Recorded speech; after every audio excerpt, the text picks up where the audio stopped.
And here is our completed structure.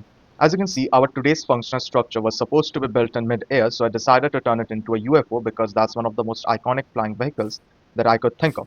And that the way that you can access this UFO is either by using a refractory trident or an elytra. But if you are deciding to build this early game, I suppose you can add a ladder or some kind of scaffolding for easier for you to get up over here, which is quite easier than using a trident or an elytra. So this is basically an resin farm which uses a creaking that you want to spawn right over there, so make sure to add spawn-proofing blocks such as carpets or trapdoors, whichever one you prefer basically. And the way that you can enter is by opening these two trapdoors to get in. So the design that I've used for this simple resin farm is by Ray's work. I will link his video down in the description so you guys can watch it and make it for yourself. But I have changed his design a bit. The thing that I've changed is that I've moved the storage from there to over here by adding a few more hoppers.